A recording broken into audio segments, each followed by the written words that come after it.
IPS Y पूर्ण कुमार की मौत का मामला इसमें पूरे देश में चर्चा का विषय है। इस हाई प्रोफाइल मौत के चलते जहां 8 दिन तक उनका पोस्टमार्टम नहीं हो पाया, वहीं पर उनका अंतिम संस्कार भी 10वें दिन जाकर हो पाया।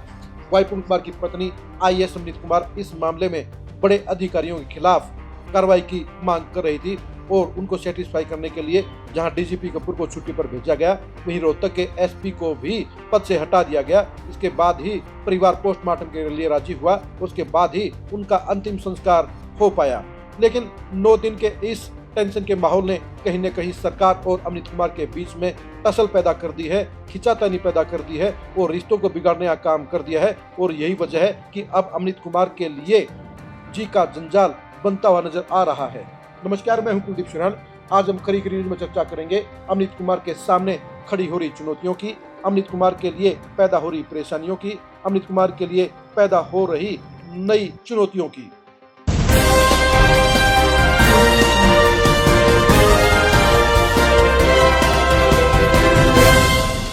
अमृत कुमार आईएएस है और वो बड़े परिवार से ताल्लुक रखती है, लेकिन उनके पति वाई पूर्ण कुमार की मौत के मामले ने उनके लिए अब नई परेशानियों का जंजाल पैदा कर दिया है, क्योंकि 9 दिन तक उनकी सरकार के साथ टसलबाजी चलती रही। सरकार वाई पूर्ण कुमार के मामले में पहले दिन ये चाहती थी कि उनका पोस्टमार्टम करवाकर उनका अंतिम संस्कार करवा दिया जाए और उसके बाद जांच पूरी करके दोषी पाए गए अधिकारियों के खिलाफ एक्शन लिया जाए। लेकिन अमृत कुमार इस मामले में डटी रही। उन्हें साफ तौर पर यह कह दिया कि जब तक बड़े अधिकारियों के खिलाफ एक्शन नहीं होगा, कार्रवाई नहीं होगी, तब तक वो पोस्टमार्टम के लिए राजी नहीं होंगी और तब तक वो अंतिम संस्कार भी नहीं करेंगी। आखिर में सरकार को झुकना पड़ा, डीजीपी को छुट्टी पर भेजना पड़ा। उससे पहले ही रोहतक के आईपीएस को हटा दिया गया। लेकिन अब माहौल पूरी तरह से पलट गया है। अब साफ तौर पर नजर आ रहा है कि अमृत कुमार के लिए परेशानियों का दौर अब शुरू होगा, क्योंकि एएसआई संदीप कुमार के सुसाइड मामले ने अमृत कुमार के लिए एक बड़ी परेशानी पैदा कर दी है। अमृत कुमार को लेकर संदीप एएसआई ने साफ तौर पर आरोप लगाया है कि वो करप्टेड हैं, उनके पास अवैध संपत्ति है और उनका सारा सिस्टम ही खराब है। और इस मामले को लेकर सरकार ने अमृत कुमार के खिलाफ एफआईआर भी दर्ज कर दी है। एफआईआर में अमृत कुमार के साथ उनके भाई का नाम भी शामिल है, जो पंजाब से एमएलए है। इसके साथ साथ वाई पूर्ण कुमार के गनमैन सुशील कुमार को भी एफआईआर में शामिल किया गया है।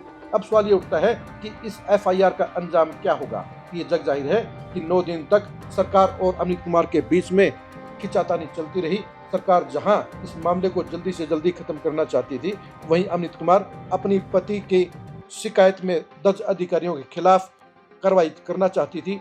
यानी अमृत कुमार बेशक से अपनी जगह सही थी, क्योंकि जिस तरह से वाई पूर्ण कुमार ने अधिकारियों से तंग आकर अपनी जीवन लीला खत्म की, उसके चलते अमृत कुमार का परेशान होना लाजमी भी था और अपने पति को इंसाफ दिलाने के लिए वो मोर्चे पर डट गई।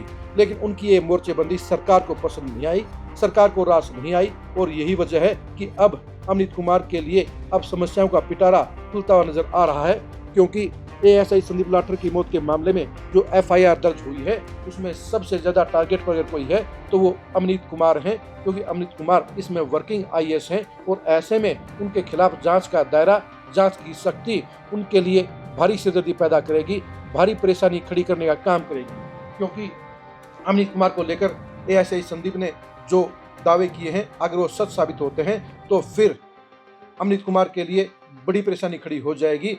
क्योंकि अगर एक भी आरोप अगर सिद्ध हो गया तो अमृत कुमार के लिए जहां नौकरी का खात्मा सुनिश्चित हो जाएगा, वहीं पर उनके लिए जांच का दायरा बढ़ जाएगा और उनके लिए कानूनी पेचीदगियां भी पैदा हो जाएंगी। यानी अमित कुमार के लिए अब साफ तौर पर ये माहौल बन गया है कि सरकार के साथ टकराव मोल लेना उनके लिए अब दुखदायी रहेगा। उनको अब जांच के दायरे से गुजरना होगा, उनको सरकार के साथ में तालमेल करके चलना होगा और सरकारी सिस्टम में जब पूरा सिस्टम किसी के खिलाफ हो जाता है तो उसके लिए दिक्कतें बढ़ जाती हैं। इसका प्रमाण उनके पति वाई पूर्ण कुमार भी हैं, जिनके खिलाफ उनके ही डिपार्टमेंट के बड़े अधिकारियों ने मोर्चेबंदी कर ली थी, लामबंदी कर ली थी और इसलिए भारी तनाव के चलते उन्होंने अपनी जीवन लीला को खत्म कर लिया। अब यही हालात अमृत कुमार के लिए भी पैदा हो सकते हैं, क्योंकि अमृत कुमार के साथ अब सरकार का 36 का आंकड़ा हो गया है और सरकार अब अमृत कुमार के ऊपर कोई रहम नहीं करेगी, वो अपनी जलालत का बदला लेगी। अमृत कुमार ने जिस तरह से सरकार को परेशान करने का काम किया, जिस तरह से सरकार को 8 दिन तक टेंशन में डालने का काम किया, जिस तरह से मुख्यमंत्री नायब सैनी को जो है कमजोर साबित करने का काम किया। उसके चलते अब भाई पूर्ण कुमार के साथ में अदला बदलिया खेल होगा, यानी जो टेंशन अमृत कुमार ने सरकार को देने का काम किया था वही चीजें अब अमृत कुमार के साथ दोहराई जाएंगी। उनको जांच के नाम पर बार बार बुलाया जाएगा, उनको जांच में शामिल होने के लिए कहा जाएगा।